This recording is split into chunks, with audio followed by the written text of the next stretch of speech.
So I have been using Film Convert for around 10 years, since the very day it came out. Now there's been other plugins that have brought halation to the digital world, but I'm so over the moon by the fact that Film Convert, a plugin that I have been using for years and years and years, has decided to sort of get on board and bring halation to our screens. I was blessed enough to receive a beta from the guys at Film Convert. So I'm going to jump straight in, and I'm basically going to edit something that I put together just to showcase what halation can do, because I'm really excited by its capabilities, and I think this is just the beginning for Film Convert. So I'm going to jump in, and yeah, let's jump in. So I've made this sort of, let me just toggle that off. I've made this little video.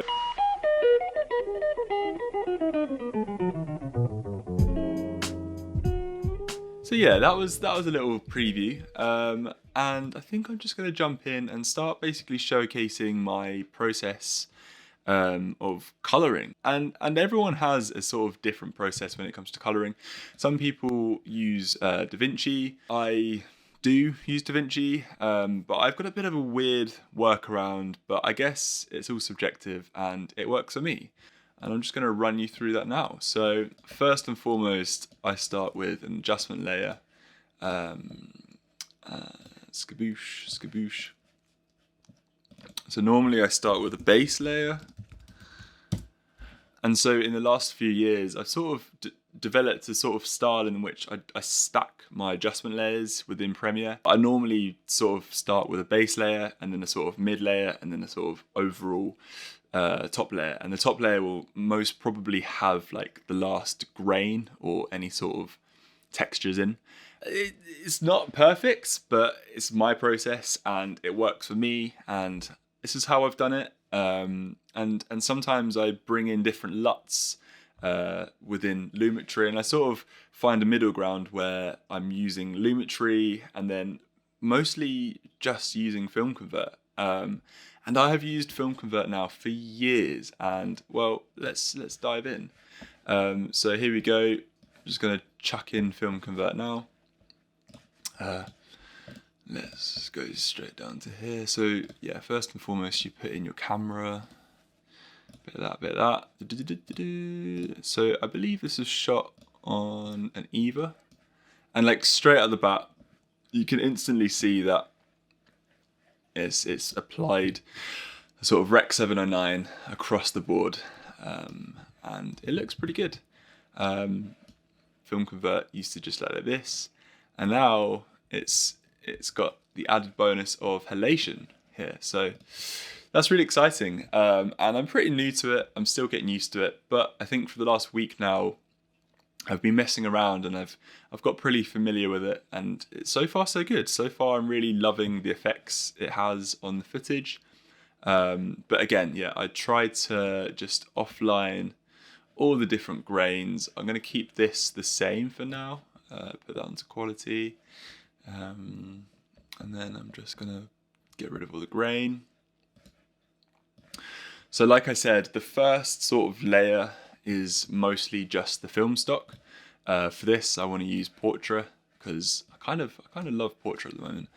And yeah, so what I do is I typically find that when I make edits like this is quite a linear edit. So it has a sort of a beginning, middle, and an end, right? And this is a really basic storyline that I filmed, just following a character going in to do some camping and making a little wildfire, and it's cute, it's nice, but ultimately it's shot all in daylight. So I know that throughout the edit there's going to be sort of 3 sections to my color.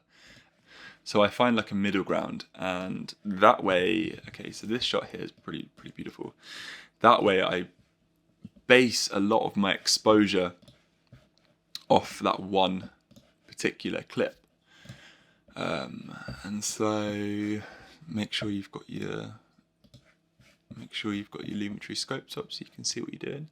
And so yeah, and now I just start dialing in the color, pretty much. Oh, this here, new vibrance. This is new. This is quite exciting. This really sort of pushes the amount of, I guess, vibrancy into the film stock. But yeah, so I like to just wiggle around between this and my levels, my black point. So I think for this footage, it's really like beautiful autumnal golden light. And so I'm not too worried about how ridiculously yellow and orange the white balance is going to get. I'm just gonna keep it as fun as possible. And as you can see, just by doing that first initial palette, you can see that it's color graded. So everything that's of the similar sort of exposure, it's applied that grade to those clips. And this, for something this small, this is only like a minute and a half. Like for something this small, I tend to just go slap bang in the middle and then sort of work outwards. And again, it's not perfect, but it definitely works for me. And then basically I just go through and pretty much just start tweaking away. And I normally find like wiggling the film color between the sort of the print of the film, you're able to get more or less details out of the film stock. Not that one. So yeah, it's pretty.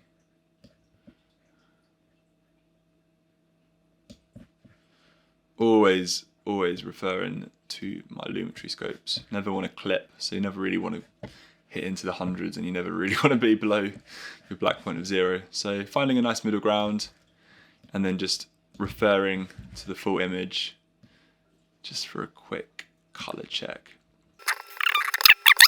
For years and years and years, just done my color grades out of FilmConvert, and this is something that I've been doing now for. I don't even know how long FilmConvert's been out, but it's been a lot. It's pretty much, I've been using FilmConvert since the day of their launch. I think in my first production house at Fastland Films, back in what, 2000, it would have been 2015, I was using FilmConvert. So probably one of the OG users of FilmConvert, and it's, you know, it took them a while to bring out Nitrate, but as soon as they did, I was just, that was it for me.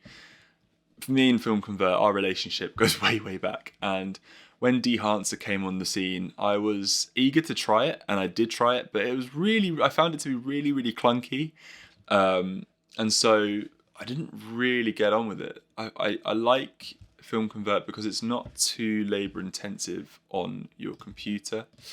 So yeah. And sometimes when I'm doing these, so what I will do is I'll bring over that extra layer just to see what it's done to the scope. And if I like it, well, what I do is I'll tweak as I go, finding a nice middle ground between color, contrast, highlights, midtones, and shadows, making sure that I'm trying to retain as much detail in the highlights as possible, keeping the blacks away from clipping, and enabling the highlights to just, and basically trying to enable as much latitude from the sensor as possible, and then trying to bring a little bit of style into the image. And this isn't how I color grade all my projects. Sometimes I just color grade within DaVinci, and I have a whole nother process, a little bit more true to the color grade. But for YouTube videos, I like to keep it simple. I don't like overcomplicating things. I'm a strong believer in like just making something as good as you possibly can. And you know, if I'm putting 100% in or 110% in, I know that that's enough for me, and I'm not going to bust my balls over something that, you know, shouldn't stress you out. It should be a fun, enjoyable process, and I tend to find that in color grading I do get that. So yeah, always watching your scopes. I'm always looking over here in the sort of lumetri scopes window, and then I'm also looking at these levels here, making sure that I'm not clipping RGBs on both sides. I really like the way, as you can see, I like the way the RGB sort of, it clips to the right and then it clips to the left if you're, you know, going too far into the shadows and going too far into the highlights. So I always try my absolute best in finding like a middle ground. And there you can probably see that I'm getting pretty close here. And I don't really do too much white balancing for the meantime. I just try and find a nice level within the Film Convert and just seeing what the and I'm just trying to see basically what the film stock's doing to the colour, because 9 times out of 10, like, you don't actually need to manipulate the white balance too much. And if you've white balanced it good on the day, and I mean here it's, you know, it's daytime, so you can't really go wrong. Yeah, and so just keep on cruising through basically. It's gonna be interesting to see what people think of my process, because it is definitely it's different. I think it's different. I think the main thing about filmmaking is finding the things that you get joy from doing, and I think if you're overcomplicating something, you're not really enjoying it. So I've found a process in how I can get the best from my footage, and it works for me. So yeah, you might not be right, but who cares? Okay, so second layer. So here, for an example, I've edited the first, 6 clips, and once I've done this to the whole video, I normally just find that I can apply, for example, this layer here to, I don't know, to the rest of the video. So I normally just copy and paste and go through, but just for this video's sake and to just give you an idea of what halation's doing, I'm just going to start with halation. And so yeah, so what I do is I bring a second layer in, a Film Convert, and for my second layer I tend to just keep everything off, so I don't put any film stock into it. I actually just completely disable it, and pretty much what I'm doing for the second layer is I'm either white balancing, and I'm also just bringing in that halation element. So as you can see straight away, you can see what it's doing to the edges where the highlights are pinging off. So halation's really beautiful, and you 9 times out of 10 get it in the film world. And it's that sort of glow that you get, that you see when a window's sort of blown out, or you have a subject matter or a character with a sort of hair light or some sort of big source behind them, and you have that glow. And it's effectively where the film is getting exposed, and then you're getting a bounce back where the light is smashing through the lens, hitting the film stock, and then the residual leftover light is sort of bouncing backwards through the film. And that's where you're starting to get the sort of blooming halation effect, and it's where it's traveling through those different filters. Yeah, I'm pretty gassed to see halation within Film Convert, and I think they've done a really bloody good job at not overdoing it. I think it's, you could get really techie. I think there was a lot of potential to get really techie and overcomplicated with this, but I think Film Convert have made it really, really intuitive, easy to use, and it looks really beautiful. So as you can see, the effect here is, you can see it in the background of the image, and that's like a really extreme version. But what you can see it doing is just finding the highlights and just pinging them, and it's finding that hue and just, making them all just quite prominent within the image. But for this, for this scene, I don't really want too much halation. I think less is more, and I know that a lot of people are going to be overdoing it, and I think it's going to become a bit of a trend, and that's okay. I've definitely started to see it more so since Dehancer has been out, and I like what it's doing.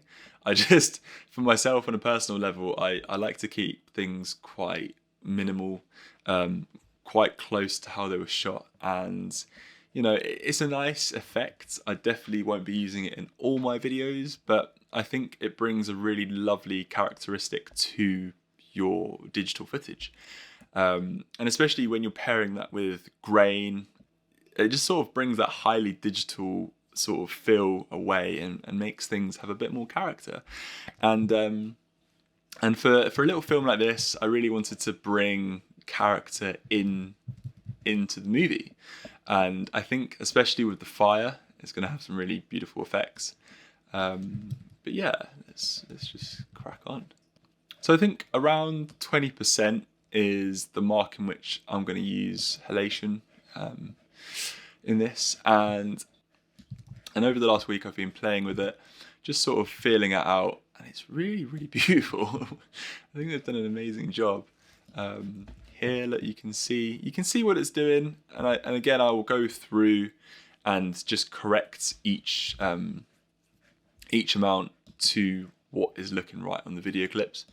Like, look at this clip here, for example. This is with the halation off, and this is with it on. Let me just get rid of these so you can see what I'm talking about. So this is off and this is on, and you can see the sort of like ping, glow, sort of shimmery that you're getting just on the edge where the light's hitting our subject and off metallic surfaces, and it really, really just spreads that light and just brings so much more depth and character into your image.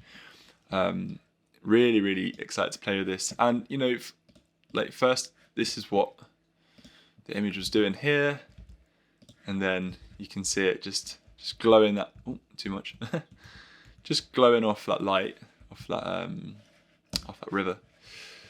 So yeah, I think once I've gone through and have color graded the rest of these clips, it's going to look beautiful.